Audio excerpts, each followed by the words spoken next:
what should we think about the fact that so many of these loans are being used for consumption purposes rather than for business investment? This is a big issue.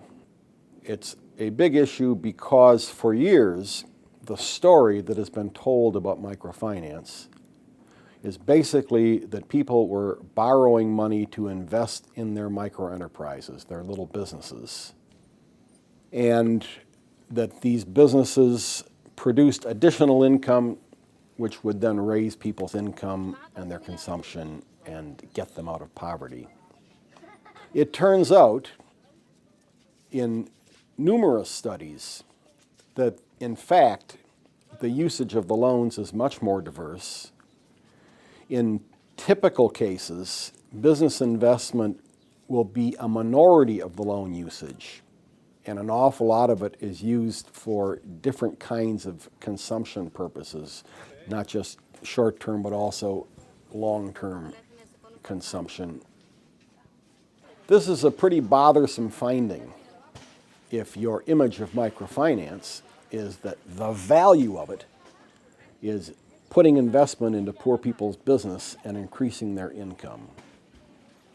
And as a matter of fact, there is a new generation of studies, so-called randomized controlled trials, very rigorous studies of the impact of microcredit.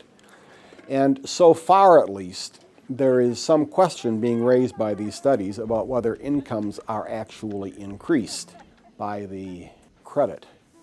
I would say that in terms of the available studies so far, the jury is certainly out on the extent to which microcredit gets people out of poverty. I think the honest evaluation of that issue is that we simply don't know yet. What is clear is the kind of picture that emerges in portfolios of the poor, that people are using it to smooth consumption and to deal with emergencies and to amass the larger sums of money that they need for various life cycle purposes. This disappoints some people, and if you tell them that microcredit is being used for consumption smoothing when they thought it was getting everyone out of poverty, they tend to say, why bother with it at all? And the reason that a question like that gets asked is that the people who are asking it are people like you and me, whose own basic consumption needs have never been threatened. There has always been food on the table, there has always been clothing, there has always been shelter. And by and large, we have come from households where income was regular enough so that consumption smoothing was not a huge issue.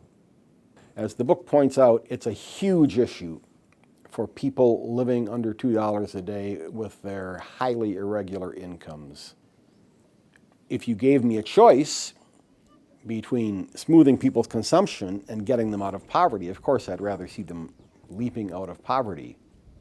But the consumption smoothing and the other uses of the loans is very worthwhile in itself, especially when you consider that you can deliver these services without a lot of subsidy. If you gave me a choice between a year's worth of women's primary education or a year's worth of microcredit, which would do the household more good, I'd bet on the year's worth of women's primary education. The problem with the women's primary education is that you have to pay for it again and again and again. Every year it has to be subsidized, paid for by the state or by someone. On the other hand, with the microfinance services, if you do it right, you can put in a relatively small upfront subsidy and you can have services that go on indefinitely without requiring additional subsidies and that can expand based on available commercial funding. So in my view, the value proposition of microfinance doesn't lie in its being the strongest tool against poverty that we can possibly imagine. The value proposition lies in the fact that it's very helpful to cope with poverty And it's a very good value for money. It can be delivered with very little subsidy.